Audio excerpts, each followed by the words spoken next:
He spent his life hoarding gold. He believed wealth could buy anything, even immortality. Yet Marcus Licinius Crassus, the wealthiest man Rome ever produced, would die choking on the very thing he worshipped. His final drink turned molten. His lungs burned from inside out. The richest heart in the world melted into silence. This is the story of how one man tried to conquer the East for glory and gold, only to meet a death so poetic that it feels carved by destiny itself. If greed has a patron saint, it might be Crassus. If karma has a sense of humor, it found its punchline in Parthia. Subscribe for more untold stories from history's darkest corners. The journey is just beginning. Rome in the 1st century BC could crush empires beneath its sandals, yet its greatest battlefields were often political. The Roman Republic was a stage where ambition played its most dangerous games. Marcus Licinius Crassus stepped onto that stage, determined not only to participate but to rule. Crassus was born in 115 BC into a powerful, wealthy family. Wealth alone did not define him. He hungered for more, always reaching, always calculating. His father, Publius Licinius Crassus, was a respected consul. The young Crassus grew up among Rome's elite, trained in rhetoric, politics, and warfare. Still, in his mind, status meant little compared to treasure. He measured power in coin. Rome would bleed before he was done. The turning point arrived during the civil war between Gaius Marius and Lucius Cornelius Sulla. Crassus supported Sulla, a ruthless dictator in the making. When Sulla seized Rome, he issued the infamous proscriptions, public kill lists, where wealthy enemies were declared traitors. Their estates were seized, their families ruined. Crassus did not flinch. He seized opportunity. He bought confiscated homes and businesses at absurd discounts, often arranging the execution of owners beforehand. Plutarch, the ancient biographer, records that Crassus personally ensured certain wealthy men were listed so their riches could feed his empire. Rome's misery became his fortune. He even created a profitable business in fire. Fires were common in Rome's crowded wooden streets. When flames erupted, Crassus would arrive not with firefighters but buyers. He would offer to purchase the burning property for scraps of value. Desperate families would sign away everything. Crassus's slaves then extinguished the flames. The property became his. Gold flowed into his hands like destiny. His reputation darkened. By the time Julius Caesar struggled under debts that threatened to ruin his political future, Crassus stepped in like a banker of last resort. Caesar became his client, his ally, his necessary investment. As for the Roman people, they whispered that Crassus's wealth was so vast that calculating it was impossible. Ancient sources such as Plutarch and Cassius Dio estimate his fortune reached 200 million sesterces or more, making him richer than entire nations. Yet there was something missing. Crassus could buy anything except the one currency Rome respected most: military glory. Pompey had victories. Caesar conquered Gaul. Crassus had real estate. He despised that fact. Crassus tried to change the narrative. When the slave rebellion led by Spartacus erupted in 73 BC, fear spiraled through Rome. Gladiators and slaves won battles against Roman legions. The Senate panicked. Crassus seized command. Finally, a chance to earn his triumph. His leadership was brutal. He used decimation, an ancient punishment where every 10th soldier in a disgraced legion was executed by comrades. Through fear and discipline, he crushed Spartacus and slaughtered thousands of rebels. 6,000 prisoners were crucified along the Appian Way, a rotting corridor of vengeance stretching over 100 miles. To Crassus, it was proof he deserved military glory. To Rome, it was a reminder of his cruelty. History deals cruel hands. Pompey arrived late to the war, killed a few stragglers, then claimed victory in the Senate. He celebrated a triumph. He received the honor. He won the stories. Crassus was left with bitterness so sharp it carved into his heart. He needed something spectacular, something no one in Rome could ignore.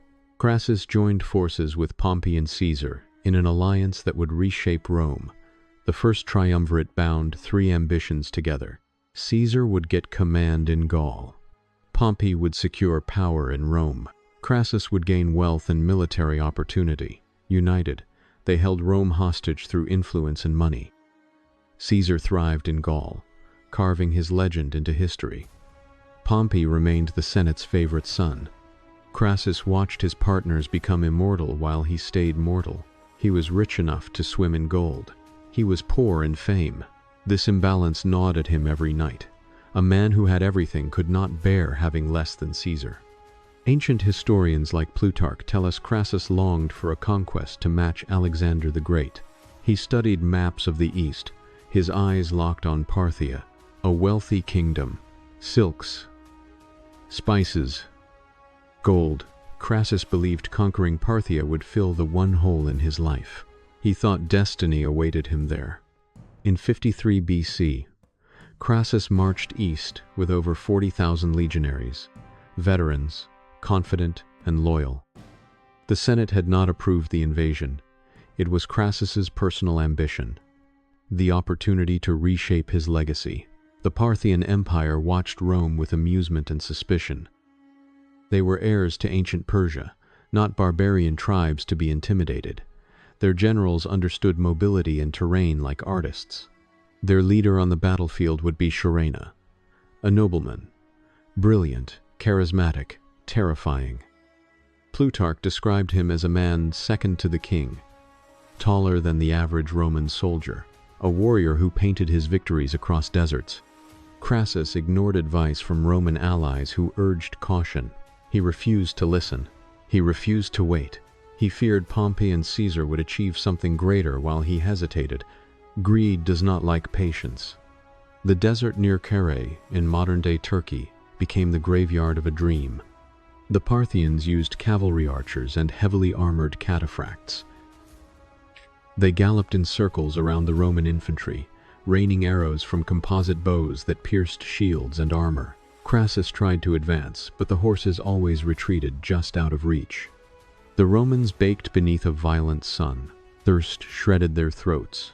Ancient sources like Cassius Dio reveal the Parthians executed a masterpiece of psychological warfare.